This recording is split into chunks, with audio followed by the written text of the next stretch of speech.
Okay, I want to do this video for my buddy Chris. This was I actually got burned on this trade. This was some weeks, serious weeks in consolidation here. And I should have waited for a confirmation to the upside. This was actually below the 200-day moving average, as I've talked about, like in the Dow Jones and the other videos, how strong it gets to the downside when it starts to get and hold below the 200-day. This was all negative, by the way, and this was all negative.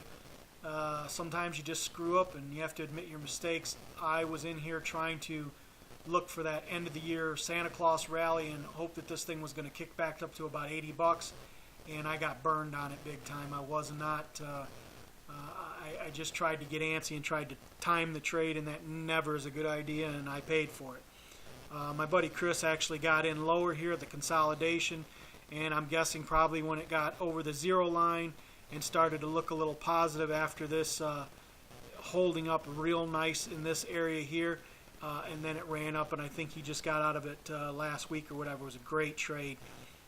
Going forward on it, I really don't know what to think on it. I think that, you know, the overall markets are unproven at this point. They're still struggling a little bit. I think that this was a really good run off of support.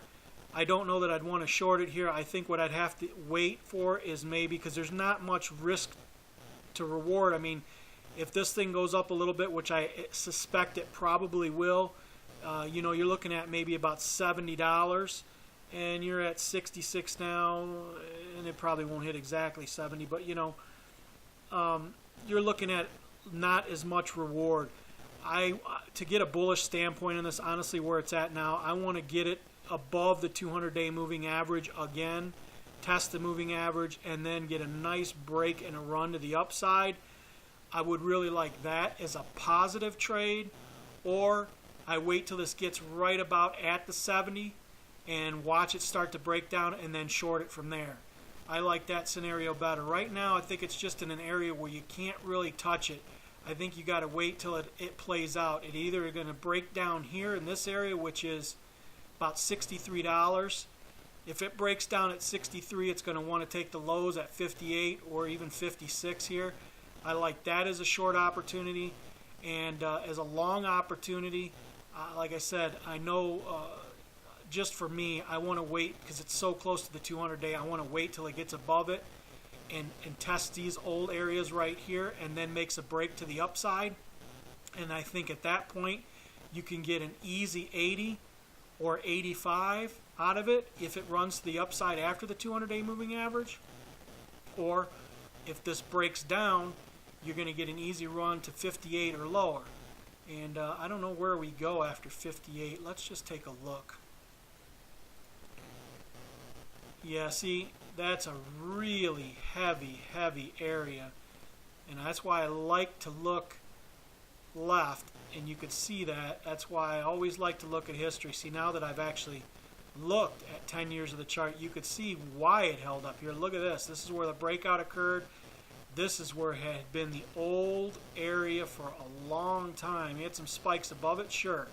But mostly, this was overhead resistance for a long time. Look at how many years it just got rejected and rejected and rejected. Well, when it finally got above here and then came back, like I talk about, it comes back.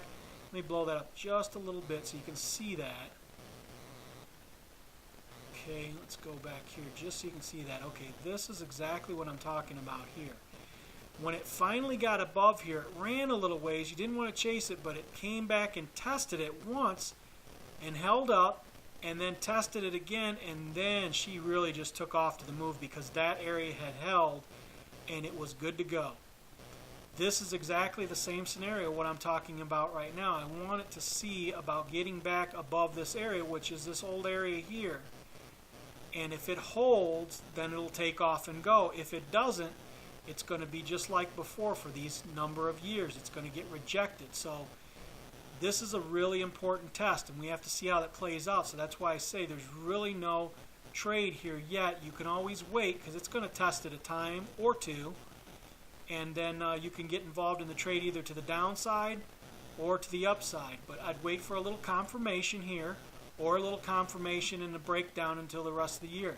So this trade is really good and it's ready to go, but you have to be patient and watch these areas from before. So you could see this was very, very strong. So if it does break through here, okay, and holds below 58, you can almost promise yourself this is going back into the mid 40s. Okay, you can almost promise for 100% for sure this is going back to the mid 40s. And I'll even put a little, just pop a little line in here, doesn't even matter, it's close enough. But mid or high 40s, if this doesn't hold up and it breaks down here, you can just assume that's what's going to happen.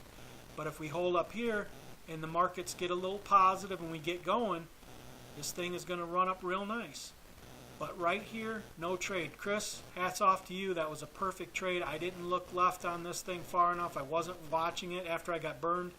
I lost interest in the trade, but I really should have looked back over those years. This was an easy upside run.